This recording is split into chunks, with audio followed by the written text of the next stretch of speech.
सियावर रामचंद्र की जय। मेरे प्यारे देशवासियों, राम राम। जीवन के कुछ क्षण ईश्वरीय आशीर्वाद की वजह से ही यथार्थ में बदलते हैं। आज हम सभी भारतीयों के लिए, दुनिया भर में फैले राम भक्तों के लिए ऐसा ही पवित्र अवसर है। हर तरफ प्रभु श्री राम की भक्ति का अद्भुत वातावरण, चारों दिशाओं में राम नाम की धुन, राम भजनों की अद्भुत सौंदर्य माधुरी। हर किसी को इंतजार है 22 जनवरी का, उस ऐतिहासिक पवित्र पल का। और अब अयोध्या में रामलला की प्राण प्रतिष्ठा में केवल 11 दिन ही बचे हैं। मेरा सौभाग्य है कि मुझे भी इस पुण्य अवसर का साक्षी बनने का अवसर मिल रहा है। ये मेरे लिए कल्पनातीत अनुभूतियों का समय है। मैं भावुक हूँ, भाव विह्वल हूँ। मैं पहली बार जीवन में इस तरह के मनोभाव से गुजर रहा हूँ। मैं एक अलग ही भाव भक्ति की अनुभूति कर रहा हूँ। मेरे अंतर मन की ये भाव यात्रा मेरे लिए अभिव्यक्ति का नहीं, अनुभूति का अवसर है। चाहते हुए भी मैं इसकी गहनता, व्यापकता और तीव्रता को शब्दों में बांध नहीं पा रहा हूँ। आप भी भली भांति मेरी स्थिति समझ सकते हैं। जिस स्वप्न को अनेकों पीढ़ियों ने वर्षों तक एक संकल्प की तरह अपने हृदय में जिया, मुझे उसकी सिद्धि के समय उपस्थित होने का सौभाग्य मिला है। प्रभु ने मुझे सभी भारतवासियों का प्रतिनिधित्व करने का निमित्त बनाया है।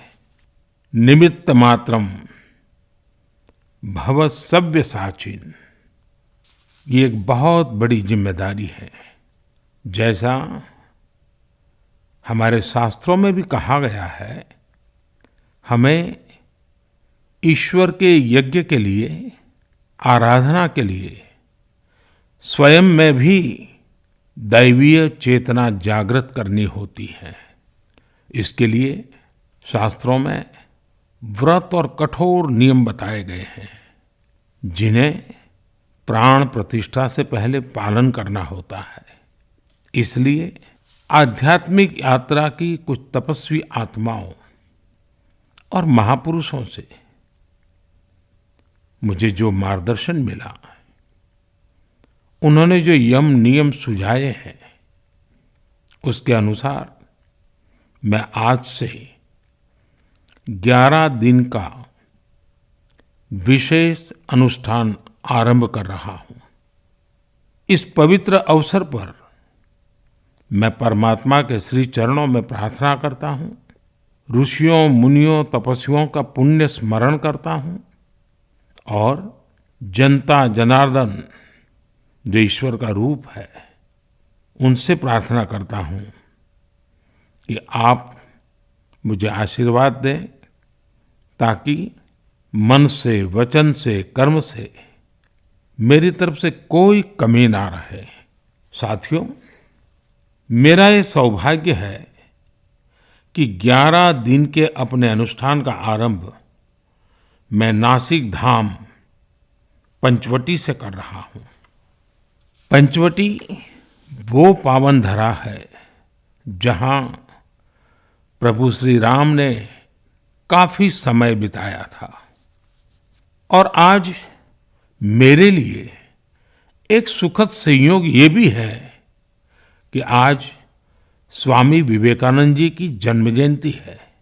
ये स्वामी विवेकानंद जी ही तो थे जिन्होंने हजारों वर्षों से आक्रांतित भारत की आत्मा को झकझोरा था। आज वही आत्मविश्वास भव्य राम मंदिर के रूप में हमारी पहचान बनकर सबके सामने है। और सोने पर सुहागा देखिए, आज माता जीजाबाई जी की जन्म जयंती है। माता जीजाबाई जिन्होंने छत्रपति शिवाजी महाराज के रूप में एक महामानव को जन्म दिया था। आज हम अपने भारत को जिस अक्षुण्ण रूप में देख रहे हैं, इसमें माता जीजाबाई जी का बहुत बड़ा योगदान है। और साथियों, जब मैं माता जीजाबाई का पुण्य स्मरण कर रहा हूँ तो सहज रूप से मुझे अपनी माँ की याद आना बहुत स्वाभाविक है। मेरी माँ जीवन के अंत तक माला जपते हुए सीताराम का ही नाम भजा करती थी। साथियों, प्राण प्रतिष्ठा की मंगल घड़ी, चराचर सृष्टि का वो चैतन्य पल, आध्यात्मिक अनुभूति का वो अवसर, गर्भगृह में उस पल क्या कुछ नहीं होगा। साथियों, शरीर के रूप में तो मैं उस पवित्र पल का साक्षी बनूंगा ही, लेकिन मेरे मन में, मेरे हृदय के हर स्पंदन में 140 करोड़ भारतीय मेरे साथ होंगे। आप मेरे साथ होंगे, हर राम भक्त मेरे साथ होगा और वो चैतन्य पल हम सबकी साझी अनुभूति होगी। मैं अपने साथ राम मंदिर के लिए अपने जीवन को समर्पित करने वाले अनगिनत व्यक्तित्वों की प्रेरणा लेकर जाऊंगा। त्याग तपस्या की वो मूर्तियां, 500 साल का धैर्य, दीर्घ धैर्य का वो काल, अनगिनत त्याग और तपस्या की घटनाएं, दानियों की, बलिदानियों की गाथाएं, कितने ही लोग हैं जिनके नाम तक कोई नहीं जानता, लेकिन जिनके जीवन का एकमात्र ध्येय रहा है भव्य राम मंदिर का निर्माण। ऐसे असंख्य लोगों की स्मृतियां मेरे साथ होगी। जब 140 करोड़ देशवासी उस पल में मन से मेरे साथ जुड़ जाएंगे और जब मैं आपकी ऊर्जा को साथ लेकर गर्भगृह में प्रवेश करूंगा तो मुझे भी एहसास होगा कि मैं अकेला नहीं, आप सब भी मेरे साथ हैं। साथियों, ये 11 दिन व्यक्तिगत रूप से मेरे यम नियम तो है ही, लेकिन मेरे भाव विश्व में आप सब समाहित है। मेरी प्रार्थना है कि आप भी मन से मेरे साथ जुड़े रहें। रामलला के चरणों में मैं आपके भावों को भी उसी भाव से अर्पित करूंगा जो भाव मेरे भीतर उमड़ रहे हैं। साथियों, हम सब इस सत्य को जानते हैं कि ईश्वर निराकार है, लेकिन ईश्वर साकार रूप में भी हमारी आध्यात्मिक यात्रा को बल देते हैं। जनता जनार्दन में ईश्वर का रूप होता है, ये मैंने साक्षात देखा है, महसूस किया है। लेकिन जब ईश्वर रूपी वही जनता शब्दों में अपनी भावनाएं प्रकट करती है, आशीर्वाद देती है, तो मुझ में भी नई ऊर्जा का संचार होता है।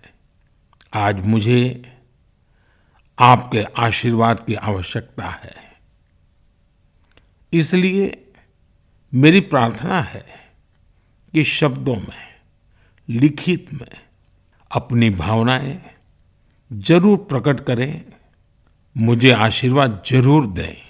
आपके आशीर्वाद का एक एक शब्द मेरे लिए शब्द नहीं, मंत्र है।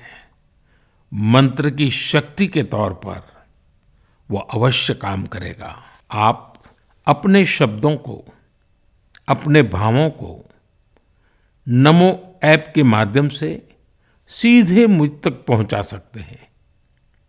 आइए हम सब प्रभु श्री राम की भक्ति में डूब जाएं। इसी भाव के साथ आप सभी राम भक्तों को कोटि कोटि नमन।